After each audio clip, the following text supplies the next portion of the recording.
This is the Dane Moore NBA podcast coming to you Monday morning. It's July 8th, and we're back from a little break over the 4th of July because I was taking some time.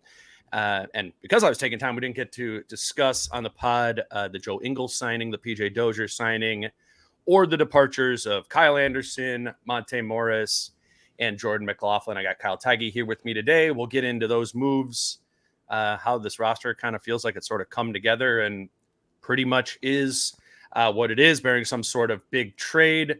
I'll also talk a little bit about Summer League. They announced the roster officially yesterday. That Summer League team is having a practice this morning in Minneapolis. I think they're heading to Vegas later in the week, playing their first game on Friday the 12th. Kyle, let's I missed a lot. Let's get into it. It's been a week. What's up? Today's got to be, we're recording this Monday morning, so I think it'll be in your feeds by the time everyone kind of drives home or gets on their lunch break. This has got to be the worst day of the year. Do you think so? No, because you have a national holiday on a Thursday, so you kind of build out a 4-day weekend. Yeah. But it's not like Thanksgiving where it's fall and you go back on Monday and you're probably ready to get caught up. It's 100 here again today. I know it was a $174 in Death Valley, but I was thinking about that because as you were mentioning PJ Dozier, shout out to Tim Conley. He's got to be the best boss there is, because I know you were gone last week and some of us were still online, and they lose Kyle, and we'll talk about that Wednesday morning, and then a couple hours later they do the Joe Ingles signing, and it's like, okay, maybe they got some of what they lost in Kyle back, and then just the best Wednesday afternoon before a long weekend. Tim's just like, I'll add PJ Dozier to the roster and everyone can go home. So everyone got a nice 4-day weekend. No one had to worry about who the Wolves were going to sign on a Friday or during fireworks. But yeah, it does kind of seem, now that the dust has settled, this roster is pretty much finalized, or as close as you can be a week into free agency. So a lot to catch up on, and wherever you want to start, let's go. I want to start with Ingles. I think that's the real interesting piece of this, or maybe Ingles in place of Kyle Anderson / Monte Morris. The Wolves are going to miss a big, piece of their rotation in not only Kyle, but, Monte also was played after the trade deadline, was theoretically maybe in for a bigger role this season. If he came back, we talked about after the draft that, Dillingham and Shannon, and just kind of what this offseason was going to be a retooling of sort of the, 8th through 14 on the roster. And we didn't know if would it be one of Anderson, one of Morris, what was going to be going on there. And it turned out to be neither. That's, the Anderson one in particular is more of a cap casualty, right? Or a second apron sort of thing. He got a 3-year, $27 million deal, $9 million a year, kind of put him out of the Wolves range. Monte Morris signed for the minimum. I thought that one, I don't know about you, that one kind of hurt. You'd be like, wow, you went to the Suns for the minimum. You could have taken the minimum here. That would have been good for the Wolves. But obviously, it's not just Joe Ingles and PJ Dozier for Kyle Anderson and Monte Morris. It is also Dillingham. It is also Shannon. But to me, the most relevant one is 37-year-old Joe Ingles, which I think that sounds worse than it is on the surface, because Ingles is another one of those players, obviously like Mike Conley and Nickeil Alexander-Walker, who have experience playing with Rudy Gobert in Utah, having a lot of success there, but also just kind of a guy who I think Finch, much like with Anderson, will lean on as a smart offensive player in a bench role, obviously, to kind of get this offense moving in a better direction. It doesn't sound great to replace, Kyle Anderson and Monte Morris with Joe Ingles. But if we look at this bench now as a whole, or maybe this team as a whole, there's more offense to it and more shooting to it, which were, I think, chief amongst our complaints last season with this team. What stood out to you about the Ingles deal? All right, let's break it open a little bit. Let's also talk about the 2 in, 2 out. I think you got to throw Jordan McLaughlin in there too, right? Because Sorry, I said that at the beginning too. On the way out. So kind of go back and break down the order of operations because it did kind of all happen on Wednesday. The Monty Morris one signing with the Suns for the minimum, which is the same minimum he would have gotten in Minnesota. That was a little weird until you probably peel back the layers of the onion and you're like, he could be the starting point guard Right. for a pretty. I mean, I know they were swept and the Wolves are their father, but if the Suns retool and kind of figure it out under a new coach, I mean, Monty Morris could be getting 30 minutes a game in Phoenix. So it's weird. Yeah, he's probably thinking it's like that the year when he was in Denver where he started, which really kind of elevated him and put him onto the map as at least a fringe starter, top 30, whatever point guard in the league. Anyways, go ahead. So no, that one's probably him just seeing the writing on the wall of how many times did Tim Connelly after the draft say in a very nice way, but like Rob's going to play. Yeah. And Finch is going to play Rob. So he probably saw his minutes again, more of a kind of a bench mob guy. So he goes to Phoenix. I think that's a good move for Phoenix, by the way. I think Phoenix has done some nice things. And then for Kyle going to Golden State, which I don't know if I love that fit unless he's just like him and Draymond play 48 minutes but never together type thing. I mean, Kyle's still, I think, a really good player and he'll do a lot for them down there, but he just kind of took the money. Right. Sure. I mean, that's just 3 years, $9 million per year. It's not, it wouldn't have been 3 years, $9 million per year had he re-signed with Minnesota. He could have, and jump in when I'm wrong, he could have signed a contract like that using his bird rights, but then the multiplier of the tax, they might have added $60 million to their tax total, which is already a really high number. And I want to pick your brain on that later. So yeah. And then Jordan McLaughlin signs with the Kings, who I know that's not the sexiest signing, but that's going to be, I'm happy for him. I don't know if I ever appreciated Jordan McLaughlin enough in his tenure here. You were tweeting out some pretty cool stats yesterday about what this team was doing with him on the court versus off the court. But him in like that Sacramento Kings system, backing up Fox, just playing fast. I think he's going to have a really good year down there. Plus he's from California, so kind of a win-win. But yeah, overall, it's Kyle out, it's Monty out, it's Jordan out, and then it's Joe Ingles in, and then PJ Dozier, who we can talk about. But from Ingles, it's kind of how you view him. I don't know how many people listening to this watched a lot of Magic games last year, but I thought he was a nice, steady vet. He might be washed at certain points, but again, when you're signing guys to the minimum, you're just, what did you always say? You want them to have one defining skill, and I think Joe Ingles has. I mean, didn't he shoot a career high from three last year? I mean, he has that one skill. There's no doubt, and even in his washedness, if people are going to give him that, I mean, he didn't. I don't know. I mean, I was just ripping through some clips yesterday. The 36-year-old Joe Ingles in Orlando didn't look all that different in the way he moved and played than 3 years ago when he was playing with Mike Conley and Rudy Gobert. That's kind of his game, right? He's big, he's slow, he's smart, and he can shoot the shit out of it. And I don't think that's going to change in Minnesota. And I think that's exactly what, Minnesota wants out of him. I think when we talk about, I don't know, we get to the term washed so quickly. It's like really just old, which with age, which increases injury likelihood or puts limitations on your minutes that you can play, right? Like I don't think he played more than 25 minutes in a game last season. That probably won't happen. Wouldn't be smart to happen on the Wolves this year either. But in terms of that skill set, that one skill that you're going to get, that shooting is going to be incredibly valuable. He's one of the, over the past 10 years, one of the most efficient, effective shooters in the NBA. And he also has like some playmaking chops to go with it there. Now we're going to put him in the point guard bin. Maybe not. I think he got probably overly pushed into playing some point guard last season in Orlando, who kind of had a similarly weird, we don't have enough point guards. We're trying to make some of our wings, initiate a little bit more often.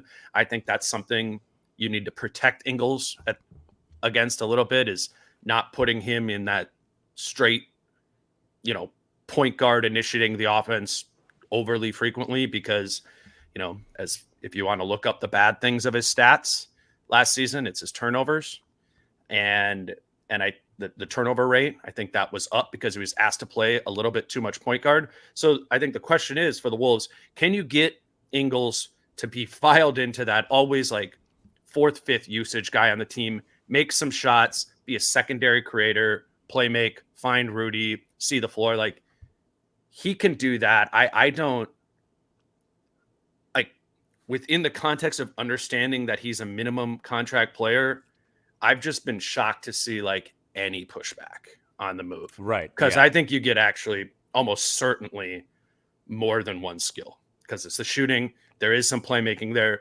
There is veteran leadership. There's familiarity. Like, that's a lot more than I've historically seen the Wolves get out of, a player that has a $2.1 million cap hit. I'm a big fan of the move.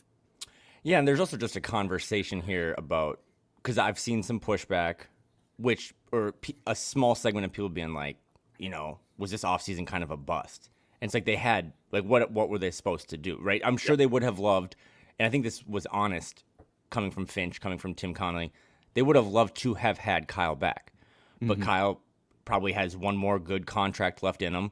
He goes and get that money, and then again, it's not just could they have found a way to fit $9 million extra dollars on their cap sheet, which you and I were joking about earlier. I know people have been hitting you up about, hey, can you post the spreadsheet? That spreadsheet's kind of useless now because the Wolves will never have cap space. Yeah, it's just literally, that's the whole offseason is just like how high into the luxury tax above the second apron is ownership willing to go. And I think it was always reasonable that the answer wasn't going to be everything, particularly when you bring in Dillingham, who, is going to make 6.2 million next year, right? Like, that's an out of nowhere addition of salary to your team. Now, if that deal doesn't happen at all, and they just take Shannon at 27, right? Then it's like, okay, maybe we should have gone a little bit above the minimum. Maybe we should have given Monte Morris $5 million to convince him to be the backup here rather than the $2.5 million he's getting there. Maybe you should have been more aggressive with Kyle. But after getting the Dillingham contract and having that accelerate your tax, I mean, the number I have right now is they're $102 million. They're going to pay $102 million in luxury tax. So, Which, you had, so $102 million. But let's just say that's a rough estimate. Again, Dane is about as smart as it comes on this stuff, but even Bobby Marks is still kind of learning the CBA on the fly. So let's just say it's $102 million that this team and this ownership group, whoever that may be, is going to pay next summer, because you pay your tax at the end of the season. That's $102 million that they're on the hook for, on top of all the salaries that they're paying. And as I talked to you kind of offline, not only is that $102 million that you're paying in, now that you're a tax-paying team, you're not getting a payment to yourself. So there's probably from the other non-tax teams, and this is probably going to be the most tax payments we've ever seen. So it's probably like $130 million swing, right? Like 102 going out instead of maybe 28 coming in. And that 28 million, I know no one cares, because when you think about the Wolves, you think about their valuation and sale and stuff. But like, from how I've understood it, and I kind of dug into this last week, like that 28 million is how they like pay expenses. It's how they pay for travel and hotels at the Ritz and stuff. So that money is a big deal. And I think in the 35 years prior, the Wolves, like under Glenn Taylor, have paid the tax 4 times for a total of, I think, $25 million. Now, again, that's back when footlongs were $5 and now they're 15. But I mean, to have to pay $100 million tax bill already, that goes back to my Kyle Anderson point of, it wouldn't have just been 111 adding that $9 million annually. It would have been like 140 or 135 when you pay that multiplier. So I wanted to get that out there and then kind of circle back to, I'm just saying, I think it would have been reasonable to have applied pressure and have frustration that they didn't bring back Anderson or Morris, two who I believe are, certified rotation players, bench guys in the NBA. I think there would have been fair to have pushback there if you wouldn't have gone and done the Dillingham thing, which added a $6 million contract, which was about probably what you hoped you were going to get Morris or Anderson for this summer, right? By adding that, that's all I'm saying. By adding that in there, I don't think there's nothing about this that could really be called cheap. But even that part, like, that's just not a cap casualty.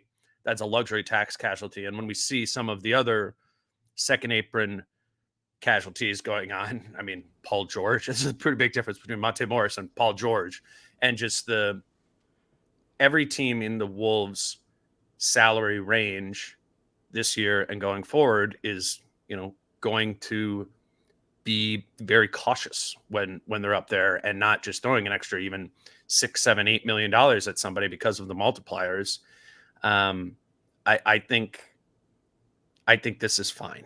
Absolutely fine. That you let it sucks. You let two guys go who are probably more likely to give you production than Ingles and Dillingham, right? Would you agree with that? Just because Dillingham's 19. Obviously, Dillingham has more talent than all those guys. But from an impact standpoint, it's like maybe that hurts you a little bit. But from a spend standpoint, from the limited resources that the Wolves had to use to get players in any other way, like getting the draft is really the only way. Yeah, I don't know how you can view this as some sort of boring or bust or poor offseason, given the framework we kind of knew they were going to be going into it with, right? Yeah. Okay. After the break, maybe we can talk about bigger picture and if this team took a step back. But because you keep bringing up Rob's name, I thought you'd get a kick out of this. Andrew Lattimore, big fan of the pod and of the Timberwolves, sent me this email. I was wondering, when's the last time a team made the conference finals and added a lottery pick? And he said it's the research he did 8 different times dating back to 1985 when the lottery was introduced. The most recent was back in 2020. The Celtics made the conference finals and then added Aaron Nesmith with the 14th pick. But a couple years before that, when the Celtics made the conference finals, then that summer, they got the pick from the Nets and they added this guy named Jason Tatum. Yeah. Third overall. So but it's been 8 times in 30 years, 40 years that a team has. And I think that's bringing it back to the salary cap stuff. It's like that is very rare. And it might be, we think, or maybe the front office thinks, the first little hole in this new CBA of how do we get better, both short-term and long-term, by maybe spending assets to kind of circumvent this apron stuff. Because, they weren't able to really just go out on the free agent market and go find a $6, $7, $8 million young point guard, but they were able to do it via the draft. And I think that was one of the most, if you're asking me what my opinion is on the offseason, I think it's an A. I thought it was after the draft an A because you addressed a need now with all the terms we've used, movement shooter, backup, a person to put pressure on the rim, a ball handler, a guy that can actually dribble. And they did it in a really creative way. So I think so far with the draft and then the free agent signings they've made, that it's been a really good offseason. But I also think there's real case to be made that they take a half step back next season.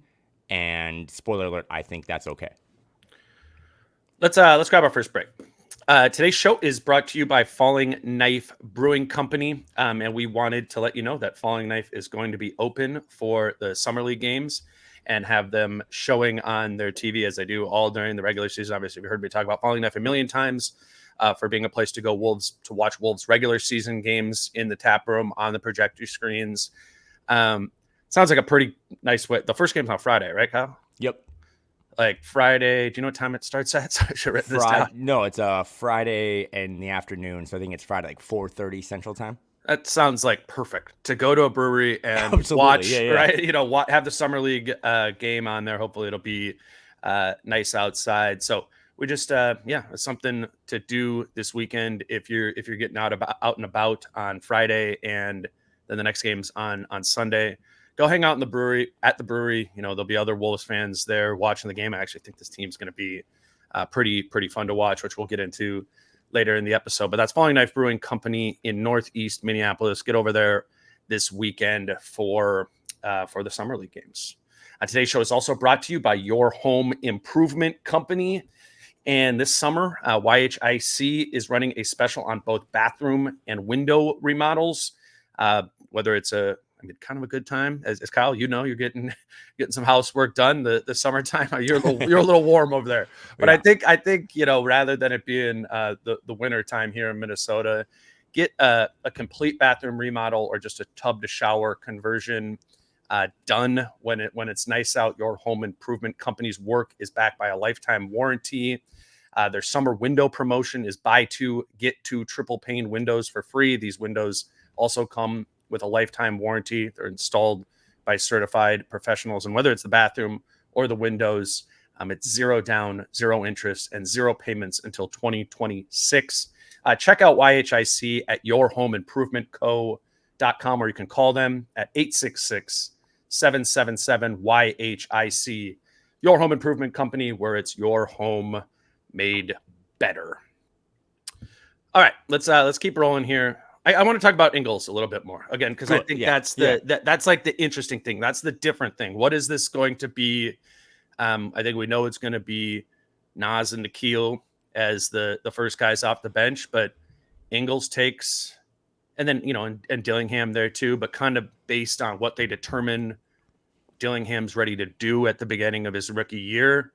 That's going to kind of impact the role of Joe Ingles and taking on some point guard or secondary initiator duties there. So I think he's a big part of that. And I said before, I'm a fan of the move, but how do you think that might change how this thing collectively looks in terms of the rotation? I guess that's maybe just a way of saying, what do you think adding or just replacing kind of Anderson and his lack of shooting with Ingles and his strong shooting, and then getting rid of Anderson's great defense with Ingles?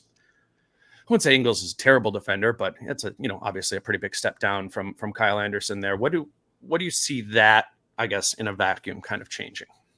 I just see it not. The contract actually matters too, but Kyle Anderson, despite his offensive flaws or weaknesses, was just a really well-rounded Swiss Army knife. And that is why Chris Finch loved having him, because he could fill a lot of holes or address a lot of needs where, in a moment, if Carl picks up 3 fouls early in the first half, you can just say, Kyle, go in there and play power forward. Or, if Jaden's having one of those games where he's 3 fouls deep, you can just kind of put him in there. If Mike gets hurt or, he's in foul trouble, you can just put him at any real position. That was what's great about him.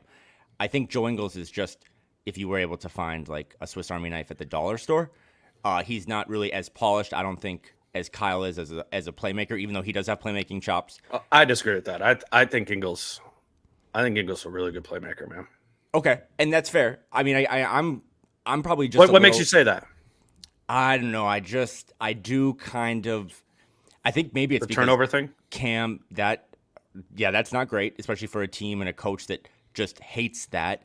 But maybe it was the top 10 Kyle highlights that Cam put together. But my first one was like, man, Shake Milton. It was a year ago. I was like, Shake Milton, this team's never had that. And then the team never got that.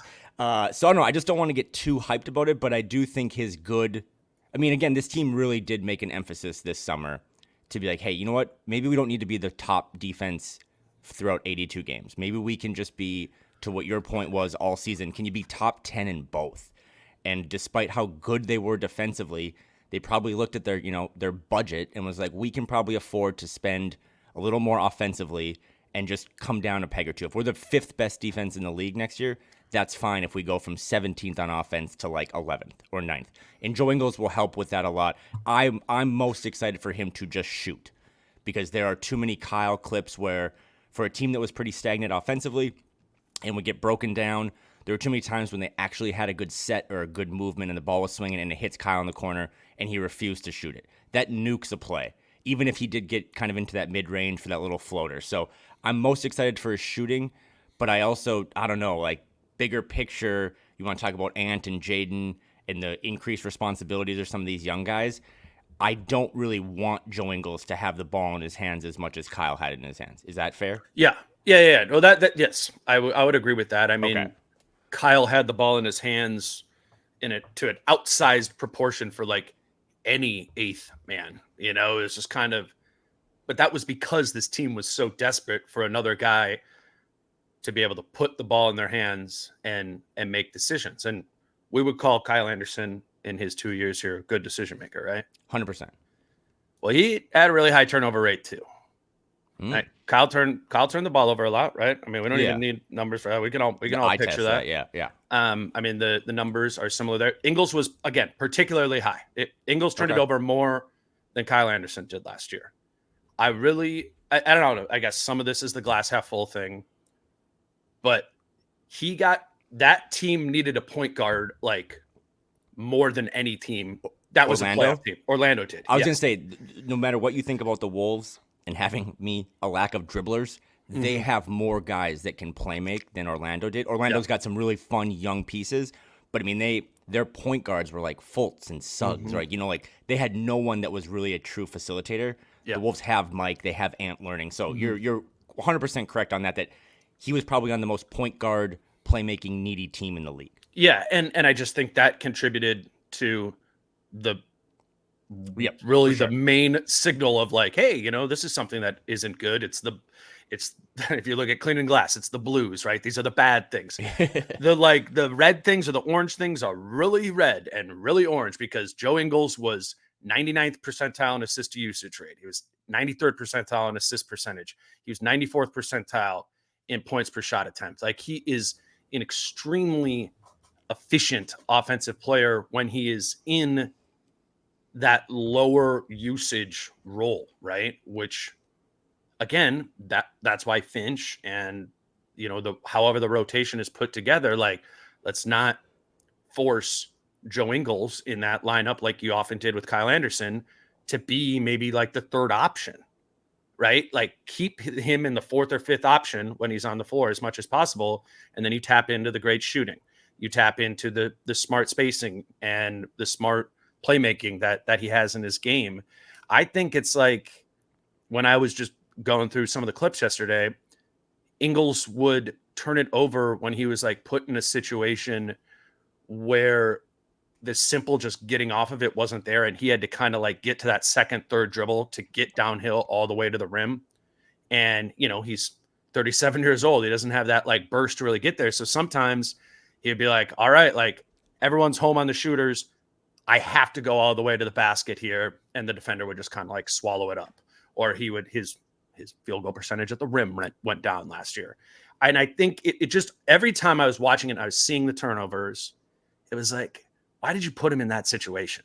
You know what I'm saying? Yeah. And so if you can curtail some of that and just be like, hey, play out of the corner, raise up, make a quick decision, do that. Like, I think it's going to be shocking to people, like how awesome it is to be like, okay, you passed to Joe Ingles wide open, and your expectation is that's going to be a make. Like it, like a 50%. He's like, he's open, he's shooting that. I think he's going to make that shot. Which, how many players could you say that about on the entire Timberwolves roster last season? That to me, I hear the pushback on the turnover stuff, and I look at the roster and go, not enough point guards, but minimum contract, and there's other things he can do. I don't know. I just think we're going to be nitpicking if we're going into the no. And I still want to talk about taking a step back, but this is fun because we don't really agree on this, but you're bringing facts and I'm using my hands a lot. So, but do you think Kyle is better overall player than Joe? Yeah. Okay. I think the defensive gap is huge. I think where I'm trying to come at is last season, this team had Kyle Anderson, who was so good at so many things, and then behind him, excluding and Nas, nothing. Like the young guys, and you didn't really trust them. Now you bring in a guy who's a little less talented than Kyle and Joe, and I do think they've added some guys. I don't know about you, but my every way to connect with me, Gmail, LinkedIn, whatever, has been flooded by Illinois fans saying Terrence Shannon Jr. is phenomenal. I guess we're calling him TJ now, which is easier for me too. So I just think that, TSJ, right? No, at his introductory thing, it was a lot of TJ. Okay. So that's Bear. I have a nickname for the two rookie duo, but I'll debut that later. But I just think that you went down a step from Kyle Anderson to Joe Ingles, and Joe does have real skills that at the minimum will be beneficial. Yeah. But I do think they increased the talent behind him that you could be right, and he could play 75 games and just bring so much and do a lot of what Kyle did at way less cost. I also think Terrence Shannon Jr. could just surpass him on the depth chart by like December. You know what I mean? Like, I just think that his ability to knock down shots, but also get to the rim.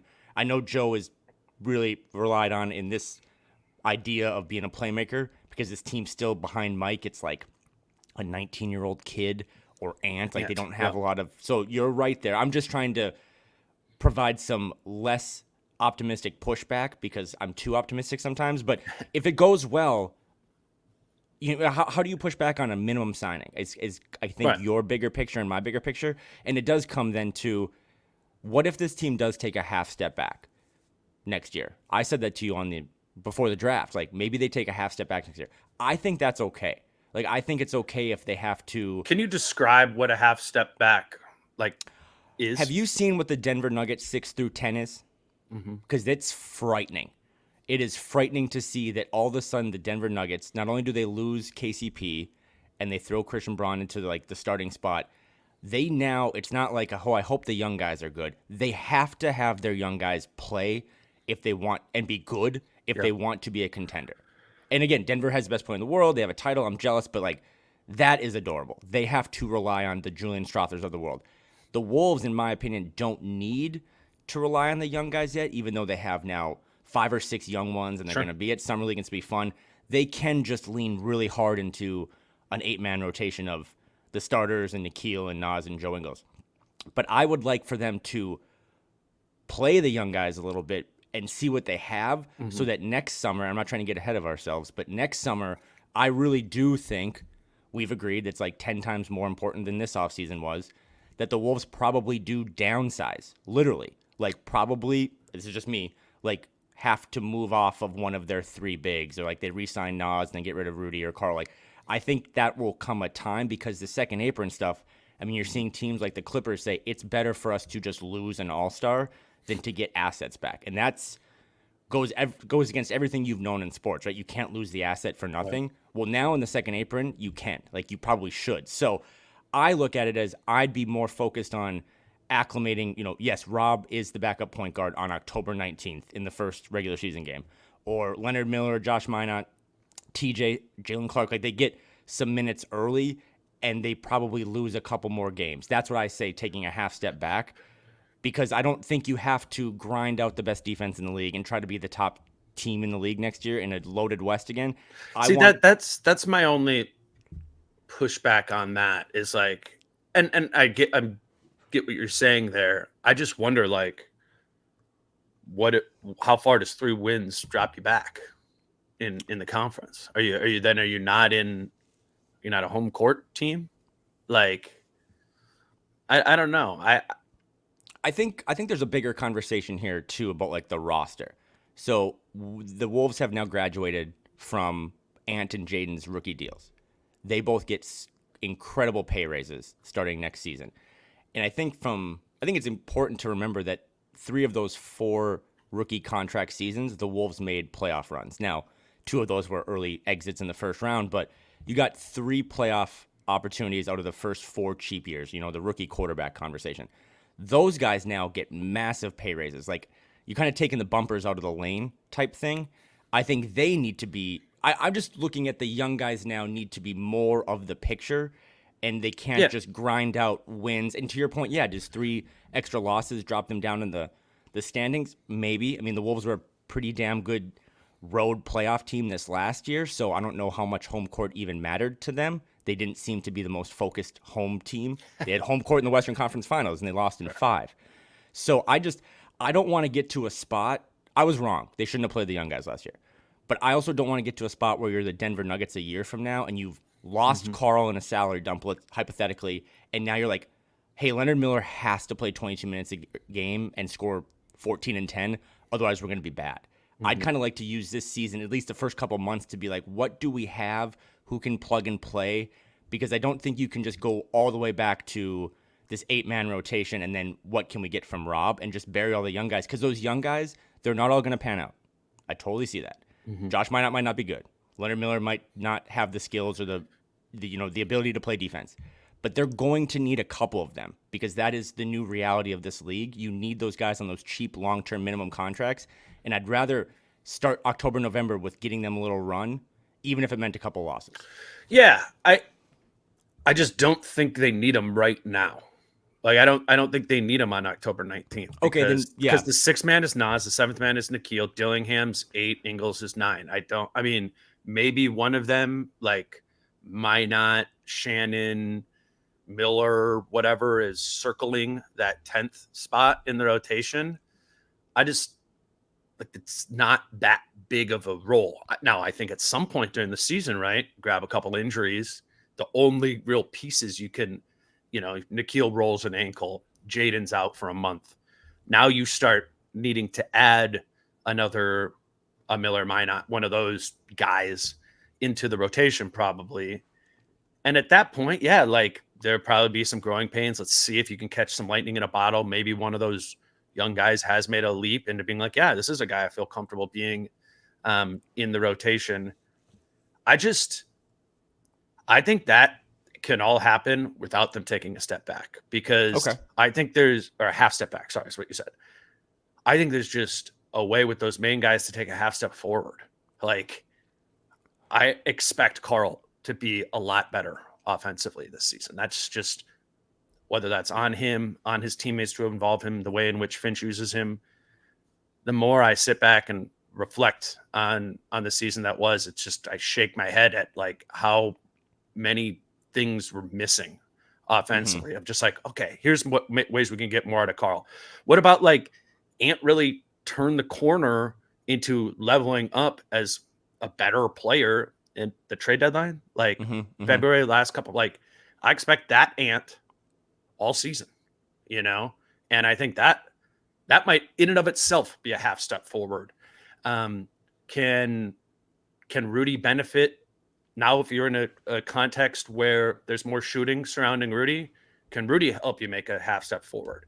I think whatever they lost, like I'm not arguing that they took a half step back in the roster changes they made at the bottom of the roster, but I think all of those things can and should be made up for by the players at the top who, while Cat and Rudy and Ant all had good seasons last year, it's just like not that hard for me to see them having better seasons this year, right? Does that make sense? Yeah, and I think I'm just sticking to my agenda, and you're not necessarily disagreeing with it. But I I really do think the Joe Ingles leadership stuff, and think about who's saying this, by the way, like me, Mister Management guy, right? I think that's a little overblown, and not that he's not a good leader or veteran, but last year Mike Conley made more than Ant and Jaden combined. Well, now this year they're going to make 6 times what Mike's making, or 5 times Yeah, what Mike's right. making. You know what I mean? Like, Right. I want my leadership now to kind of be Ant and to Mm-hmm. kind of be Jaden. Like, that was my bumpers analogy. You had Ant. I've always said he went through 4 years of college and his rookie contract with all these different professors, the Rubios, the D'Los, the Pat Bevs. Like, yes, Mike is still here, but Ant needs to be the vocal leader in the locker room. I know Kyle's locker was the first one when he entered the locker room, but I need Ant to kind of run that show. I need Jaden to be more of a leader. I need Nas to be more of a leader. And that's another part of, I think, my half step back is I don't want this team, I always do my little leadership power rankings. Last year, I think the top 3 guys were like Kyle, Mike, and Rudy. This team is shifting now, salary wise again, to where Joe Ingles is making some of the, Terrence Shannon Jr. money. I want the Nas's, the Carls, those guys now need to be kind of thrust into a bigger role. Jaden has to score more, probably, or at least not go backwards in terms of offensive, raw numbers. Ant has to continue to be a playmaker and continue to be not only the face of the franchise, but take on all the other stuff that they maybe lost with Kyle, lost with Monte, lost Mm-hmm. with J-Max. So I think we're saying the same thing, but that's part of my I don't think you just have to grind out again trying to maximize all these wins. To your point, they might just win them anyway because they're super, super fucking talented. And Right. it might be another super loaded roster in a loaded West. But if it comes down to like, hey, Rob Dillingham is going to have a 1 for 9 night, but we made sure he got those 20 minutes to grow, I'm cool with that rather Yeah. than being like, hey, pull him and put PJ Dozier in. Yeah. No, I'm with that for sure. And I think like in that and in playing the young guys, if both, let's say Dillingham and another, whether it's Dillingham and Shannon or Dillingham and Minot or Dillingham and Miller are in the rotation game one of next season, yeah, there's going to be some volatility to that. There's going to be the 1 for 9 nights. The thing I'm curious to see, like on paper or in practice, is what playing those guys does, and just sort of this overall stylistic shift that seems like is coming, that Tim Connolly talked about after the draft, that clearly adding more athleticism and speed and young guys that they have. Um, does that just playing faster and playing a more athletic style of play, does that give you a quarter of a step back? Even if or a quarter of a step forward, even if some of those guys are going to be inherently sort of volatile within what you can expect of them to do. Like Monte Morris, you knew what you were going to get, right? Like that was a pretty much like there wasn't a whole lot of variance there. There's going to be variance to any of the young guys, any of the rookies or second year, third year players that they play, but does playing those younger guys and the stylistic shift that it kind of forces help, the overall idea of what this team is offensively? Okay, I think so, because the team was stunk on offense last year. So I'm kind of in the mind of like a change on the offensive side of the ball is a good thing. Just whether that be Ingles instead of Anderson, whether it be more speed and more athleticism to get out and an intention to play in transition. Like I'm intrigued by that just because I know what last year looked like, and it just wasn't enough. That felt like it had a glass ceiling to it. And yeah, like you lose Kyle Anderson, a good defender, and you bring in Dillingham and Ingles, who are certainly more offensive players than defensive players. But again, to what better team to be added to than the number one defense and a below average offense? Like that just fits to me. I've done a bad job of this. Joe Ingles, at the minimum, was a home run signing because, again, you were able to go out and kind of low risk, high reward it in terms of if it doesn't work out and maybe the naysayers are correct and he is kind of washed other than just being, 43.5% from three last season, then you just go to one of the other handful of young guys, right? So it could have been way worse. I mean, there are some real bad minimum signings going on around the league right now. So that is a great signing. I'm just saying if Joe's going to give you a 5 out of 10 throughout the season, and that's kind of it, that's good for a minimum contract. But I might be more inclined to just see what TJ can do, if he's going to give you a 4 out of 10, because I think at some point, again, this Nuggets thing is really in my brain, but all of a sudden they just wake up one day and it's like all the young guys that Kelvin Booth was congratulated on for drafting, after they won the title, they had like 3 draft picks. None of them have really panned out. And now they woke up this morning like, we need them not only to pan out, but we need them to be part of our 8-9 man rotation. The Wolves don't need that yet. They're a year away from that. But we are going to learn this week when you and I are in the 120-degree desert, which one of these guys can kind of play. Because, for example, Friday, like Josh Minot has to be really good, or otherwise I'm going to have to kind of sour on him. Like your year 3 against a lot of guys that have less experience than you need to pop. Jalen Clark has been cleared for activities now. He's back after a year-long kind of rehab of his Achilles. Are you the next Nickeil guy? Like, I don't know if he'll have much of a role this year, but I think next year he is the Nickeil replacement if Nickeil gets a bag. So I think we're saying the same thing, but I do want to at least give the young guys a real opportunity. Finch did say to Doogie a couple weeks ago, like, I played rookies when I got here. I'm more pro Finch than anyone, but that context was a little different, right? He came in mid-season, the team was terrible, and he could kind of just throw shit at the wall and be like, I don't know, we don't have any expectations.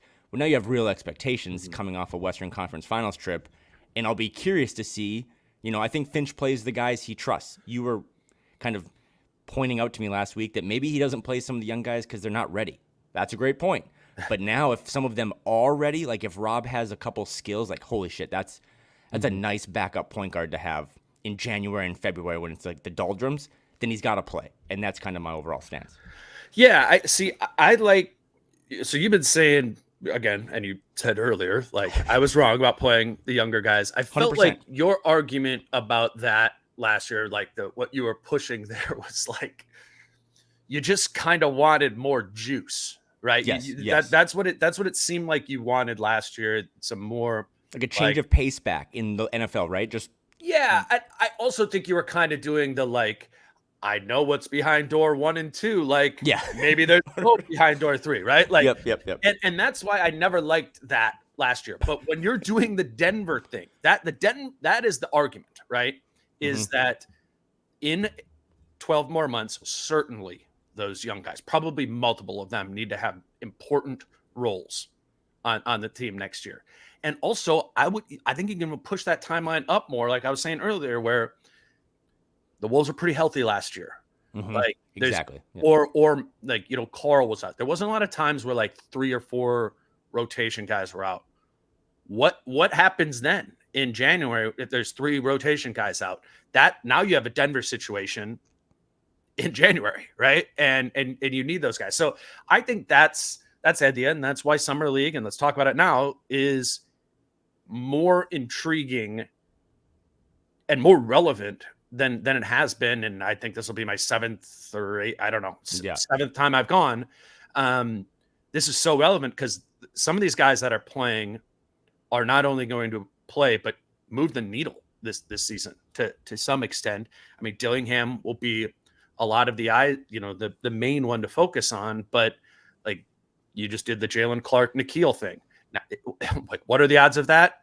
Not high, but like there's a chance, right? Can we develop a guy who it was all just kind of a dream into being like, yeah, actually, I feel good about Josh Minot playing 14 minutes a night. Like, and these are the things that Summer League, everyone says, oh, the basketball's dumb and you can't tell. It's like if you understand the context of the team that they're playing on and you're aware of those players, if you're really dialed in on the team, I think it is relevant. I think we learned in Summer League, 2 Summer Leagues from Wendell Moore Jr. that, like, not to rip on him, but like that just wasn't, it was obvious. It's pretty obvious that Wendell Moore Jr., particularly after his 2nd Summer League, was not going to be a rotation player in the NBA. And fast forward, 8 months, and he's traded in a salary dump, and there are things to be learned here, or at least markers to be like, okay, what did it look like last time we saw Leonard Miller play? What did it look like last time we saw Dacian Nix play? Even like those, like there's some stuff here where, and they got a handful of guys. It's like, can one of these 6 guys be like, we leave Summer League? Like, I was thinking about this with Terrence Shannon Jr. It's like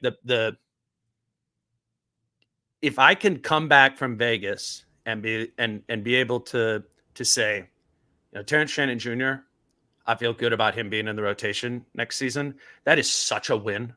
My God. That is such a win to come out of Summer League with. I don't know why I focused on him, maybe because he's 24 and he kind of looks like the one most like I could just see you be a 9th man next year.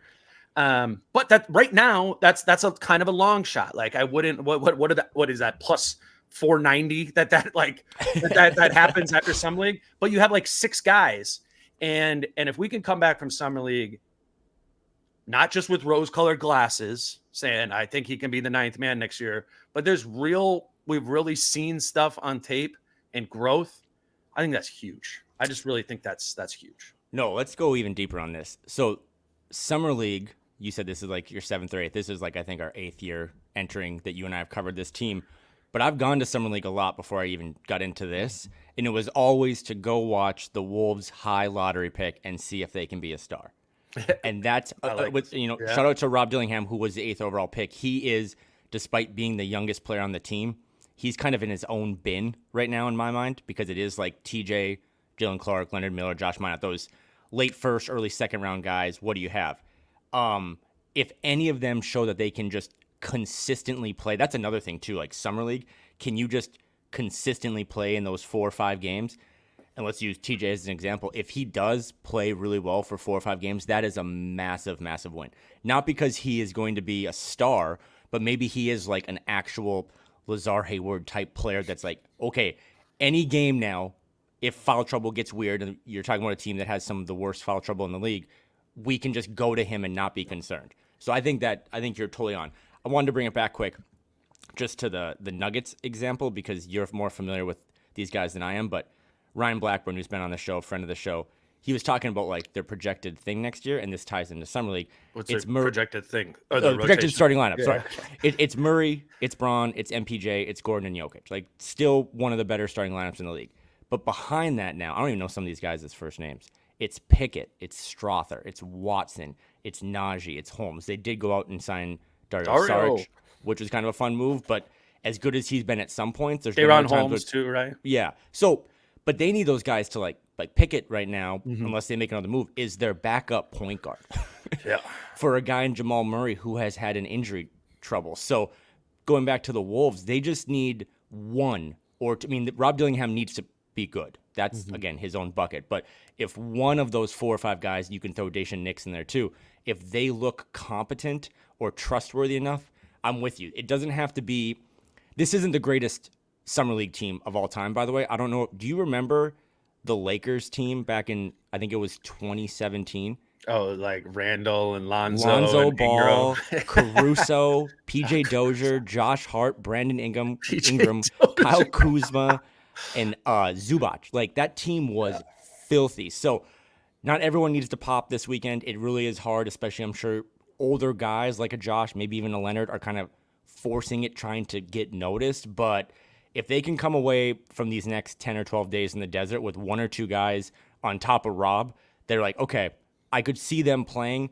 That's big. So yeah, Summer League used to just be, did we win a lottery ticket? We have a scratch off. Did it hit? This is way more about just a lower ceiling but higher floor of, do we have competent players that could spell Mike, could spell Joe Ingles, and be part of the rotation? Because that would be big for this year and next season. And I want to clarify too that, like, it doesn't, for one of these guys to have had a really good Summer League and to leave us feeling like they can be a rotation player next year, doesn't mean they need to be Summer League MVP or on the all Summer League team or have averaged 27 a game. That's actually, like, not super relevant, right? Like, because that's not the role they're working towards. Like, what if I saw, Josh Minot really guard consistently through the 4 or 5 games that he plays in, look like he has a more calmed down motor when he's going to the basket, and the shot looked confident and solid. Even doesn't need to have made 50% of them, but was making open 3-point jump shots. Like, that's not going to get him on the all Summer League team. But now I'm going to be like, well, maybe Josh Minot can be the 9th man, going into the season. And again, switch Minot for Miller or any of these guys. It's sort of the grab bag. But yeah, I think it's relevant for this season. It's relevant for when injuries happen during the middle of the season. And it's definitely relevant for 12 months from now when the Wolves are looking at a Strother, Pickett, Watson, Holmes, Saric sort of bench. So yeah, it's going to be a fun one. And there's an OKC rookie. I don't know. I think it might have been Dylan something, but he had a really good quote the other day during his like preseason or introduction. He talked about, like, he was the guy at his college, but he's like, I was the guy, and it taught me what the guy needed. Yeah, which is a fire quote, by the way. But for the Wolves, and when fans listen to this and then kind of get ready for 4 games plus a 5th one in the tournament of what to expect from this Wolves team, because I don't know what to expect. I don't know who they're going to start with. Daishen Nix in there, he's kind of a veteran. I would imagine he starts and has a lot of playmaking responsibilities. But I want to see guys that were all probably the guy at one point, wherever they came from, just learning to what the guy needs. Because the guy, it's crazy to watch this stuff over the weekend, by the way, to watch Anthony Edwards in all these Team USA videos with the guys that you and I kind of grew up watching. Like, it's LeBron and KD and Steph. It's all these first ballot Hall of Famers, and then there's little Anthony Edwards at 22. It just shows how incredible his run has been these first 4 years, but he's the guy. So I just need Josh Minot to supplement the guy, or Leonard Miller to supplement the guy. I don't need them to pop and be a star.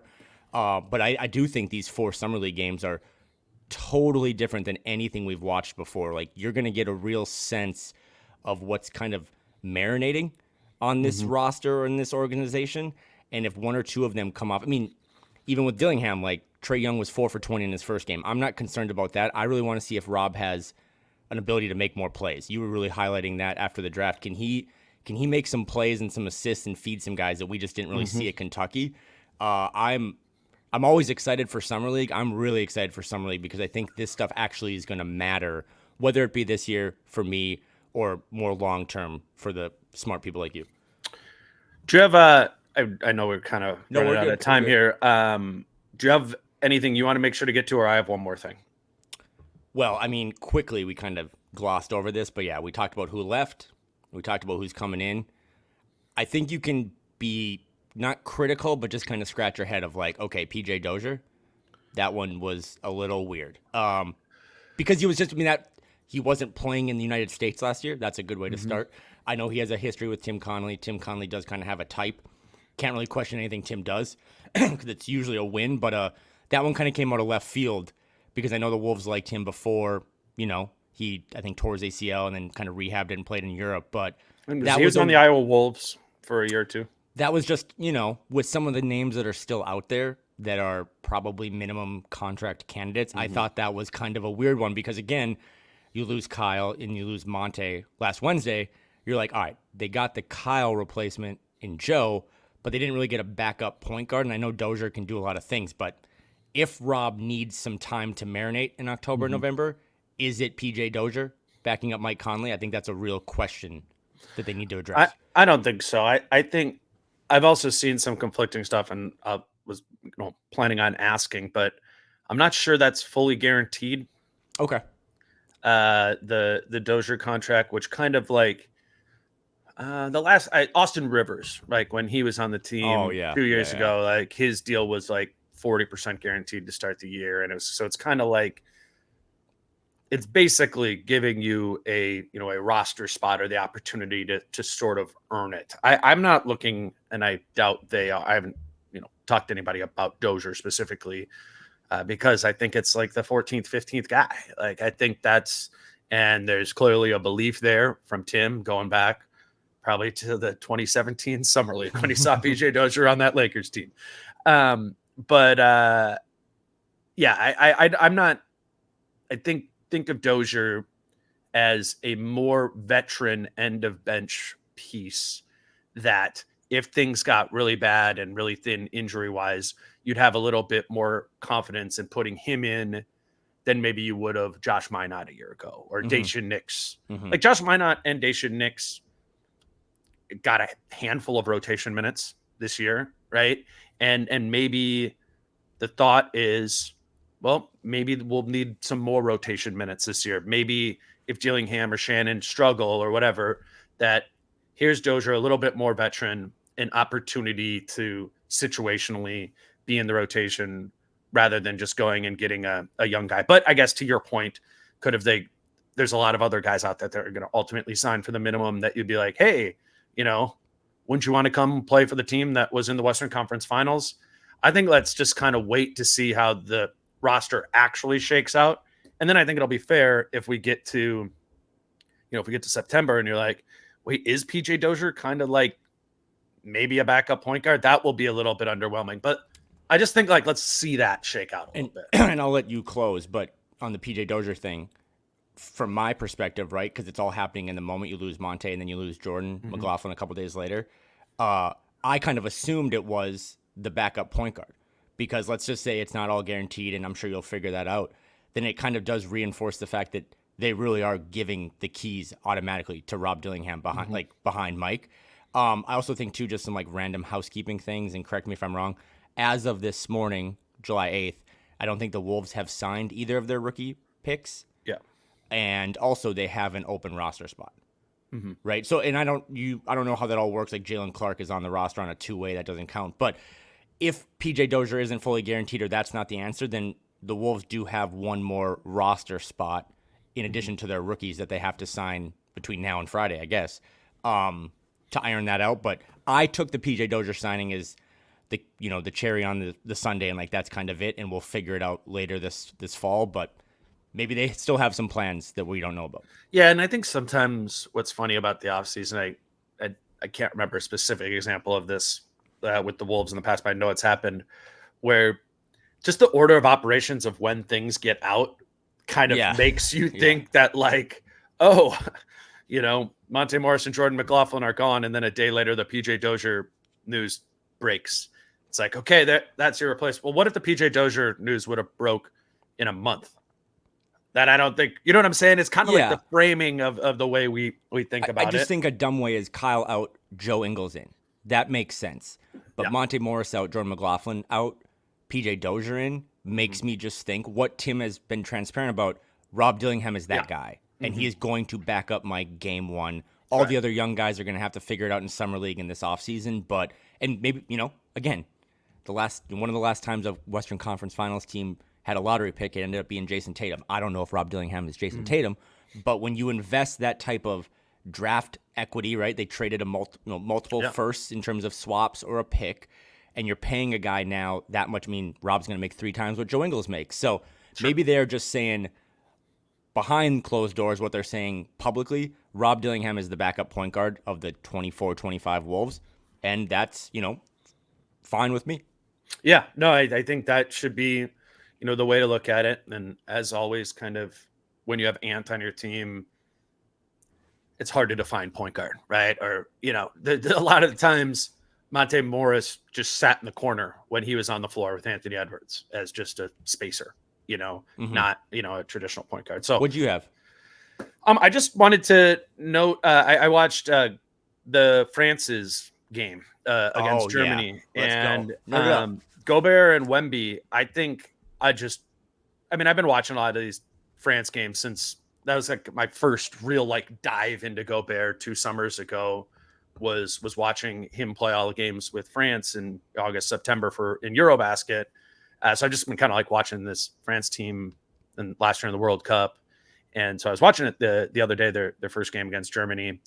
And obviously, now there's the addition of Wemby to it. So I was like, oh, this is going to be like, I kind of know this team. It's going to be fun now. Like Wemby's a part of it. I found myself like struck by how relevant I think this play, Gobert playing with Wemby, will be to Rudy Gobert's NBA game playing with Karl Anthony Towns. Not to, compare Cat to Wemby necessarily. Wemby has a very different, in many ways, a different game than Karl can do, or does a lot more, off the dribble with the ball in his hands.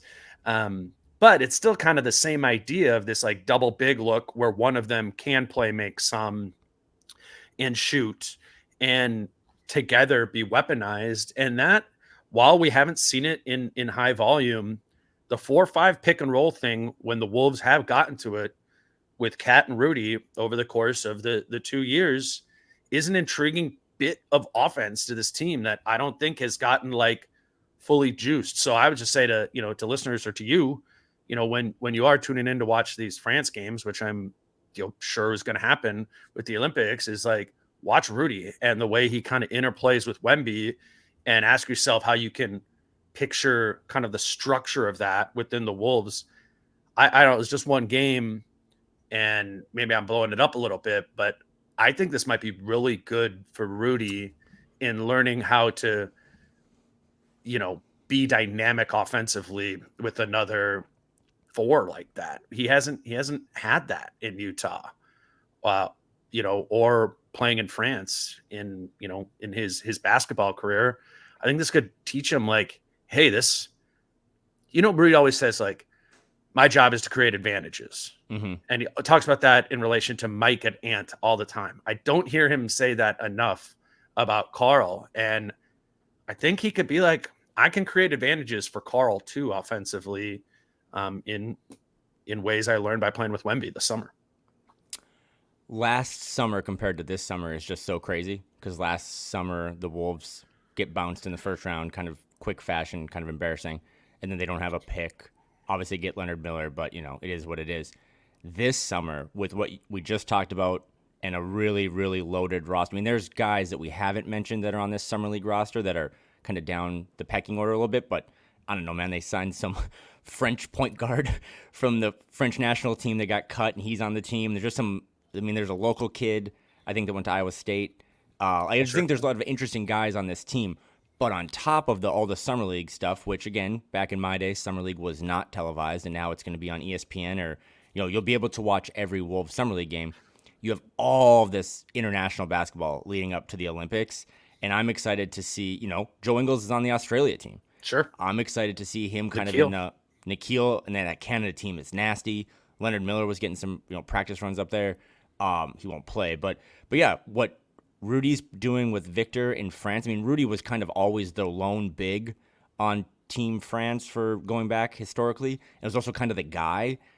I think it's pretty safe to say he's not the guy now for France. It is clearly Wembanyama, but getting those reps of playing with another big, obviously Wemby's probably higher ceiling than Karl, but they do a lot of the similar things. So I think you're right on that. Seeing what Ant can do with Team USA last summer, Ant was the guy on Team USA. He was the guy that forced his way to be kind of the alpha, despite what he said yesterday. Like, he is now playing on a team behind Kawhi and KD and LeBron and Steph and Embiid. So I think you're going to get there's a lot of Wolves players that are either marinating or the guy that you're going to get to watch these next couple weeks and months. And I think it's going to be, if you're hungry for basketball because you just came off of the best meal you've ever had in 35 years, there's a lot of really good, interesting basketball coming up to get a better idea of what does this team have, both, second, third tier, but also right at the top of the food chain. We're going to have to do more podcasts. I'm so excited for Vegas, even though it's just going to be 1,000 degrees. So no, yeah, I think, it'll be fun. Kyle and I will be doing some pods in Vegas next weekend when we're there. But I really would just, say to listeners, if you can, I know it's a little bit difficult to, get your hands on a feed of some of this international stuff, but it's really good basketball. And it's not all. Sometimes it's hard to watch international stuff when you literally don't know any of the players, or it's like, all right, that team has Luis Scola, and I remember him from 10 years ago, and that, nobody else. But it's pretty loaded. In almost every team has multiple NBA players, and it's fun to, again, in that France-Germany game, it's fun to watch just Dennis Schroeder cook, I would just push people to watch that, but particularly check out Nikhil with Canada, check out Rudy with France, Ingles with Australia. You kind of, particularly when it's a player not playing for Team USA, you get to see what they look like in a more outsized role, which really shows you, just kind of shows you what they look like when they're able to spread their wings a little bit more. So I think that stuff will be fun. It was fun to watch Gobert and Wemby, and I think that'll matter. I'm excited for Chris Hine, or is it Hines? Not our friend of the show, but he's coaching the summer league team. Is that a joke or an actual slip? Nope, that was an actual slip. But then our friend Chris Hine is also down in Vegas all his next couple of weeks. I think he's there for 12 days. Thoughts and prayers to Chris. We'll get him on the pod when we're out there. But he'll be, he's covering all the Team USA stuff for Ant. I know he's working on his book. So there'll be a lot of good coverage. If you've subscribed to this YouTube page, thank you. And if not yet, please do, because we'll have a bunch of stuff as well. But I'm excited. This is a different. Last year, you and I just kind of went for fun. Maybe Leonard Miller will play. This year, it's going to be a way more educational, informational type of, all right, what do they have behind the scenes? And then also, when's the last time a good Minnesota Wolves team had a lottery pick that that's, kind of the matching of fandom all these years is you have a good team now and you have a really young, fun player coming in that could be really exciting starting on Friday. I love it, man. I'm looking forward to it. I think I'm going there on Wednesday. I'm going to try and see that USA Canada scrimmage game. Good game. That'll be fun. And you're getting out there on Friday, and I think their plan is for Kyle and I to do pods after those games. Probably come out the following morning because we're out on the West Coast. But look for podcasts from me and Kyle. From Vegas and whatever's kind of happening. We'll continue rolling, or we'll get back rolling on the show here. And we go through summer league and then normally kind of take a July through August break, but I'm sure we'll mix in a few related to the Olympics as well. But this is kind of our last real push for, I guess, if this is still the 23-24 season. I'm looking forward to getting out to Vegas. Kyle, appreciate you being here, and I'll see you in a few days. See ya. All right. Until then, he's Kyle. I'm Dane. Peace out. How I'm feeling, man, I hope it never stop, yeah. Green and hot so you can find me in the crowd, yeah. Don't let standards ever bring you down, yeah.